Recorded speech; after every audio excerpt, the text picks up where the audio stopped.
class. We're going to begin Module 3.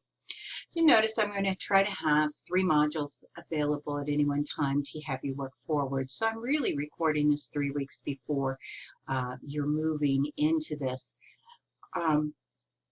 Again, we're looking at the family, but we're starting off with building relationships. How do we get to that point that we build relationships and we develop a family? So our learning objectives clearly go through that.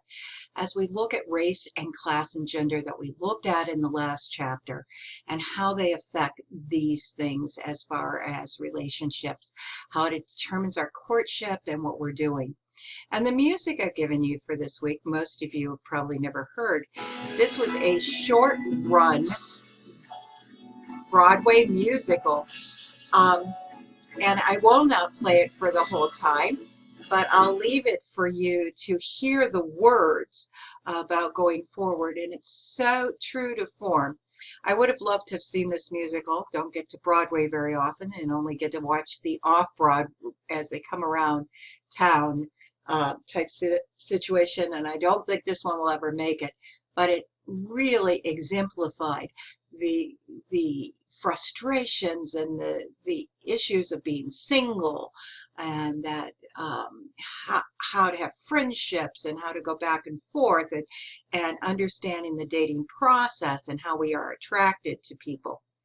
So for this, again, you have the summary of the chapter. You have the video that you're currently watching now to begin your module. Read your text, you look at your PowerPoint. This particular video again covers the high points of the PowerPoint, and you only have one film this week, which is Attraction. Now, attraction is actually built on psychology and biology, and I want you to think about the sociological influences here that they're not even looking at related to attraction, and the sociological issues that they are as you start to explore how we get familiar with one another. Again, your usual responses here to your 2 discussion boards. Your newspaper article should be on cohabitation, dating, singleness, all of those things. And your discussion board question, you can link to here, and your quiz to follow up with your understanding of your readings. So let's get started at looking at these PowerPoints. Let me come up down here, and we're looking at building relationships. Big issues. There is a growing percentage of people who are never married. As you can see from your chart, from your book here, the percentage of never married versus single through this process, and we are seeing that never married is getting higher and higher. But what's singleness? And why do people stay single? Well, it depends on how you define single. And again, not clearly defined in our society, is it? People call themselves single after a divorce. They call themselves single when they've never been married. So we have to define it, and we have to look at it. But what does it mean? Typically, these are what we see as the typologies. There's temporary singleness, voluntary temporary singleness, such as many of you putting marriage on hold, or that tie to a partner on hold to establish your career. There is voluntary stable singles. Those are people who don't desire to marry. Usually in class, when I ask who wants to remain single their whole life, I get about 2 people who plan to never marry in a class of 40 or 50.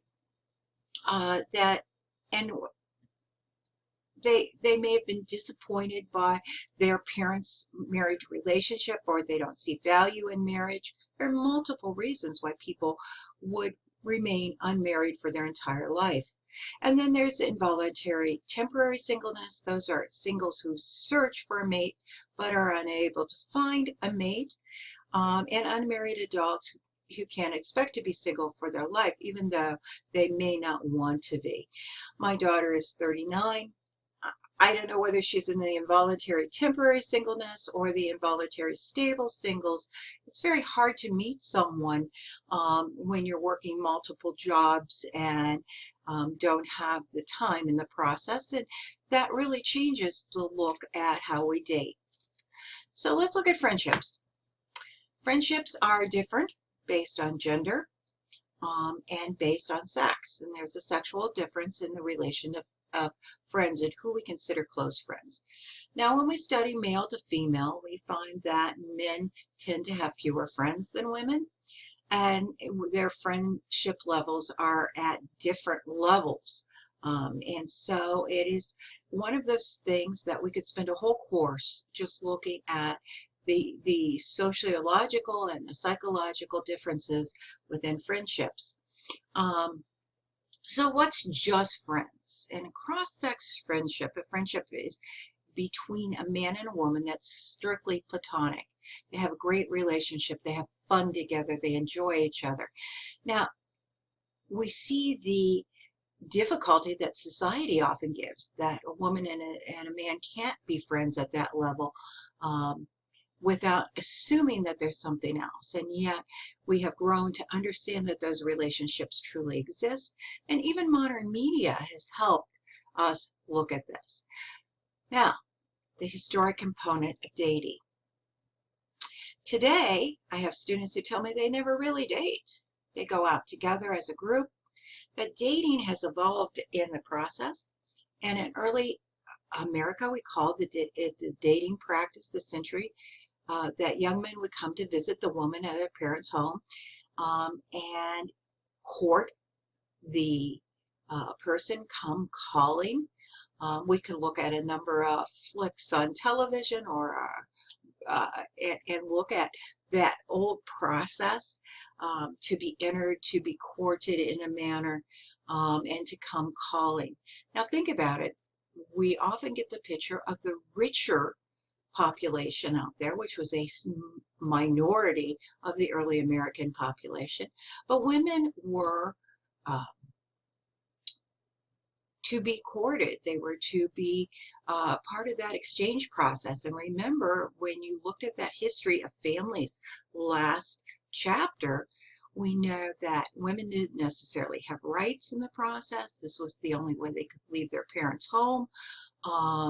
And that they were often linked to people who were better at pulling people together, so that you brought businesses together or family situations, or someone needed someone in that particular position. And love was not as tied to marriage and courtship as it is in our practice today. So let's move on. With that, we see the change comes across from early America's calling into the industrial, that it becomes a romantic partnership, the idea of unequal emotional involvement in the process, that men are less involved romantically than women, and so we move into that particular script that goes forward. And then we move on. What is it? Then it's this equal love and courtship and the mating selection that comes together. That we're trying to find the perfect mate. You know, my husband once gave me a card for Valentine's Day saying I was his soulmate. There is this belief that we will find a mate out there through dating that will be that exact match to us, that someone who fits our environment. And there's this romantic piece that we'll talk about in the love chapter that comes into place, that ties into this dating process. So dating's really changed, hasn't it? Today, do you date? And who asks who out? Still, we have gender influences that come into place.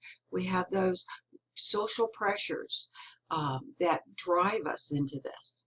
Now, we have dating scripts. Those are the set of expectations that are somewhat different for men than women. Who's going to pay for the meal? Who is going to ask someone out?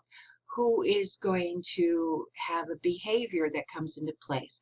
And we see that these do affect the involvement and how relationships move forward.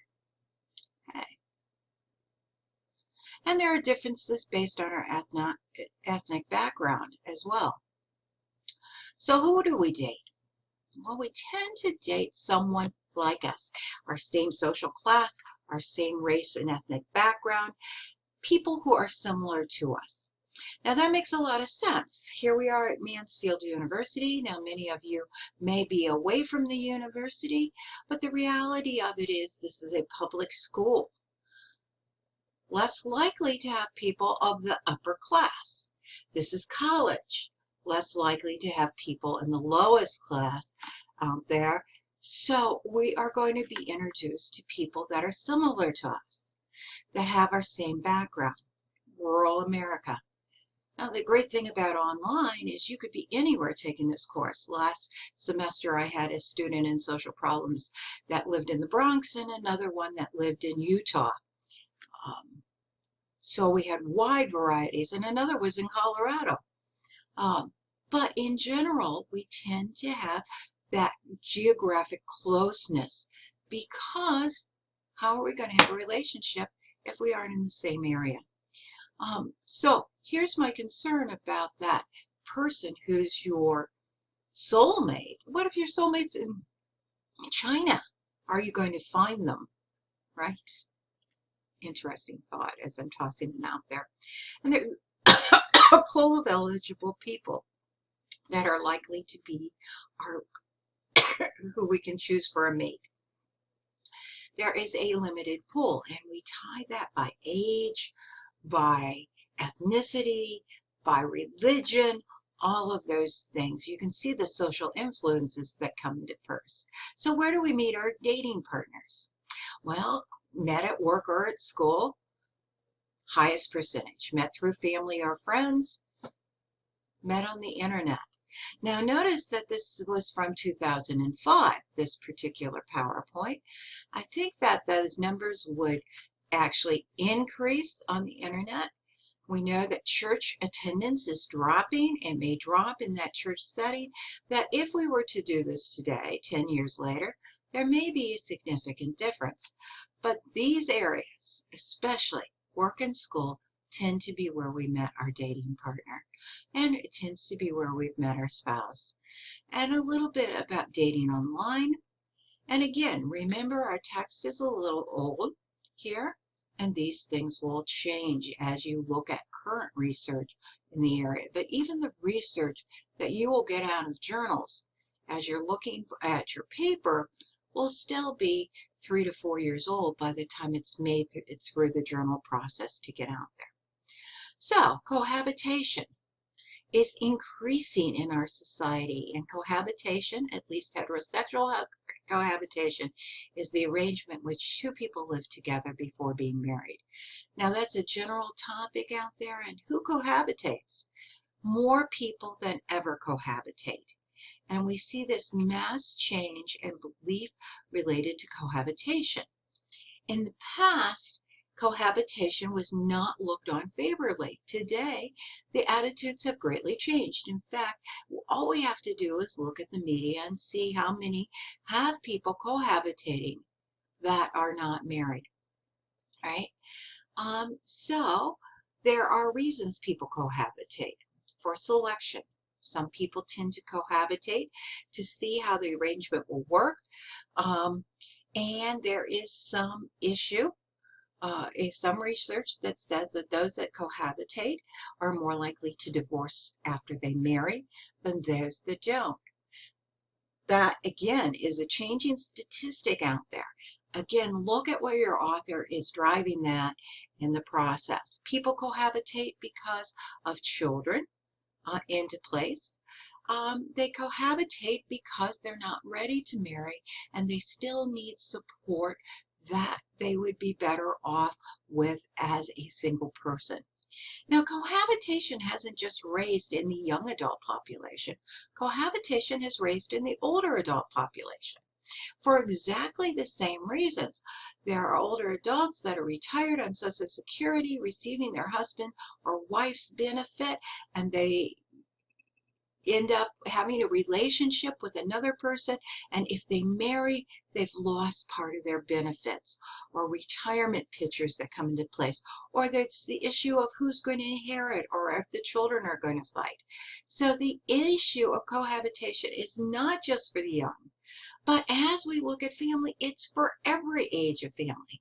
So we have parents that are divorced, and they want a relationship, and they will cohabitate in the process rather than tying those things together to avoid some of the issues as far as the partnering down the road. Now, gay and lesbians also face intimate relationships very similar to heterosexual relationships. And what's exciting is, since our book has been published, we know that there are significant differences related to marriage that comes into place. But there are similarities and differences in their behavior.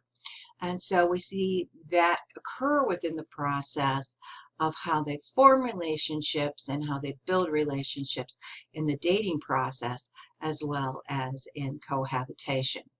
So a brief review of those pieces of this chapter that are important, and believe me, all of them come into play as you start to examine this at a deeper level. And again, I think you will find your video interesting, and I look forward to your discussion board. And as you link over to it, you can see that this week's Should Cohabitating Couples Have the Same Rights and Privilege as a Married Couple? It's interesting as you start to explore that, because remember that people who cohabitate don't have the legal ties to each other, therefore they don't have the legal benefits. They also don't have insurance. Should they? Should they not? An interesting discussion to follow this week. Have a great week.